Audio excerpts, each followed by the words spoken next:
Guys, welcome on board, everyone.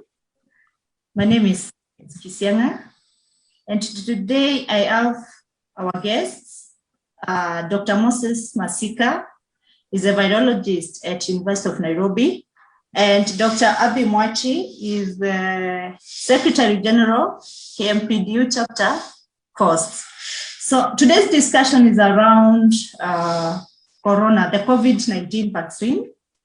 At least we have the medics to clarify any of our fears, any of our why most of us feel that they don't really want to take up the vaccine. So I would like to invite them first to introduce themselves, and then from there we can kick off on our main discussion. Thank you and welcome everyone. Dr. Masika, you can introduce yourself.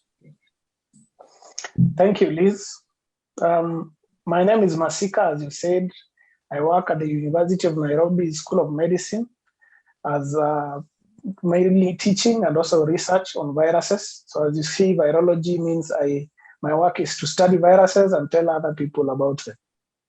And thank you for having me. Welcome, welcome. Dr. Mwachi? My name is Dr. Abi Mwachi. I'm the current Secretary, Coast Branch, Doctors Union. I'm also going to be the National Chairman, the doctors. And thank you for having me, Liz. Okay, welcome. So before we kick off, let me just give an idea of the statistics we have so far in terms of worldwide and in Kenya. When looking at COVID-19. So worldwide, so far, we have over 127 million cases.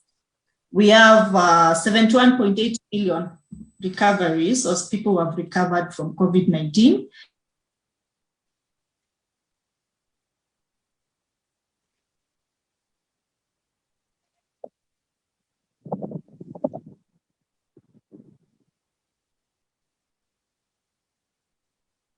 We have 91,665, and deaths we have 2,104. As of today, we had 884 cases out of 5,377 cases, as in people tested. Positivity rate is at 16.4%. I think here is how the curfew is going to assist us. And then today we had 13 deaths, and then we had 89 people who recovered. So if you look at that data, it says quite a lot. And that's why we are talking today. We are focusing at why we need to take the COVID-19 vaccine as soon as possible. So let's go straight to the matter. And my first question, the first concern we have, Dr. Abi, is, sorry, just a minute. My first concern is Kenya is still administering the AstraZeneca vaccine. That's what we have in the country, yeah? Yeah, which has been paused in several countries after a few reports of clotting disorders. So my question is it that no such cases in the country yet, or the Kenyan health sector has just decided to give it a blind eye? Where are we in regards to the side effects of COVID-19 vaccine? Dr. Abi. Liz, you'll allow me that through and through this forum, when I'm having Dr. Masika here, who is my senior, and a virologist, I will mostly be commenting on the social aspects, and I'll leave him to tackle the technical issues. The much I know is that the European countries did not stop; they halted for a while. Yeah. Until their doubts had been covered. And if you know that that came to pass, that they again researched on the vaccine and look at their fears, and then they went on with the vaccine. I think AstraZeneca is now being administered there, and what they thought were the side effects due to the vaccine later came out to be that they were not because of the vaccine at all. They're because of other things, and it was given a green bill of health, right? And the AstraZeneca, and now I think the Sputnik from Russia is what we have. And we don't have an alternative. It's either that or it's ICU for the vulnerable populations. Yes. Okay. And then they went on with the vaccine. I think AstraZeneca is now being administered there. And it's either that or it's ICU. For the vulnerable population. Yes. Okay. What do you have to say on the same, Dr. Masika?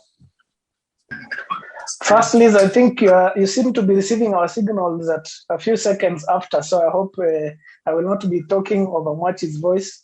But we know that all vaccines have, or even medicines have a possibility of side effects. And because of this, the government has actually started what we call pharmacovigilance, a system for collecting side effects from those who receive, or information on side effects from those who receive the vaccine.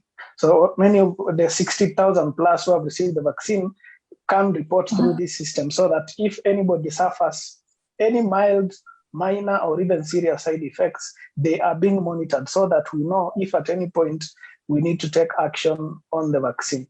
But so far, all the side effects that have been observed are minor and manageable. We know them and we expected them. And so far, there has not been any reason to stop the vaccine in our country. As Mwachi indicated, there were issues in Europe where some countries paused use of AstraZeneca vaccine, but continued giving other vaccines, Pfizer, Moderna, and a few others in some of the countries, so that the population was covered as they investigated whether the clots reported were linked to the vaccine.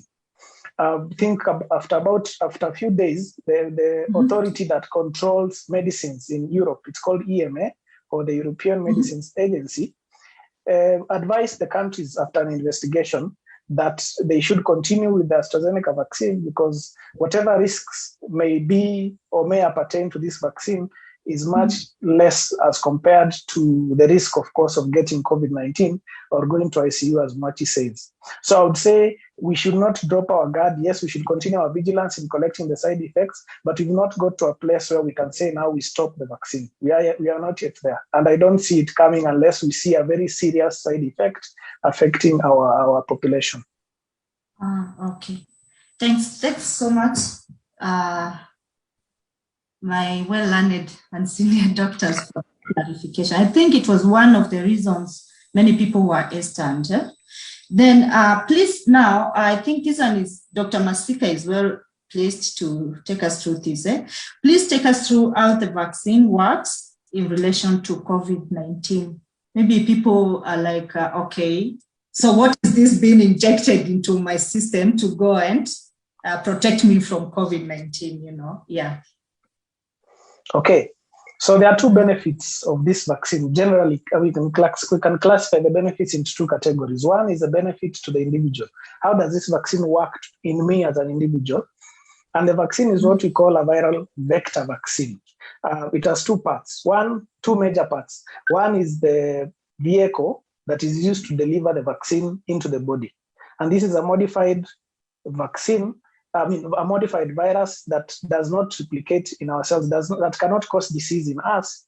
And it is used to deliver the genetic code of a genetic code of a protein that is similar to part of the virus. And what happens is that once this is delivered into the body, it trains the body to produce defense mechanisms against that component, which is similar to the virus. So that in future, if you're exposed to the virus, those defense mechanisms are able to neutralize the virus or at least weaken it so that it does not cause disease. And that's what now leads to the other benefits in the community, which are reduced risk of severe disease and hence reduced risk of hospitalization. That means we have less admissions, meaning our hospitals have space to breathe and recollect their resources and their personnel.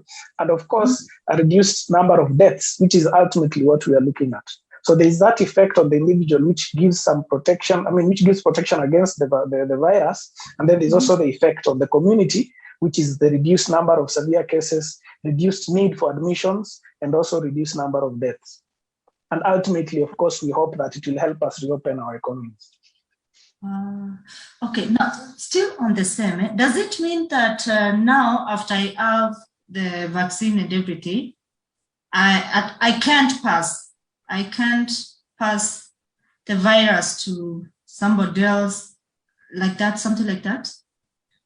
That is an expectation, but it's not confirmed. In fact, we think there may be a risk of people who have been immunized or vaccinated to still pass the virus to others, although we think that risk is much lower in people who have been vaccinated. And we say that because when you have antibodies against the virus, it means that you may get exposed. So if, for example, the virus gets access to your throat and your upper airways or the nose, the back of your nose, it may be able to replicate.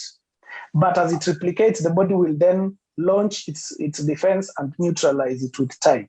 But in the period between which you have been exposed and the body is working on the virus, it may be possible to infect others. We have seen in countries that have actually administered the vaccine to a significant number of their population that transmission has been reduced. But we do not want to conclude yet until we have foolproof evidence that yes, once you are immunized or vaccinated, you cannot transmit. So for now, that is still a question that is partially answered, that we think there's a small risk of infecting others, but so far all indications are that the risk of transmission is reduced up to maybe 80, 90% in people who have been vaccinated. Wow, thank you so much.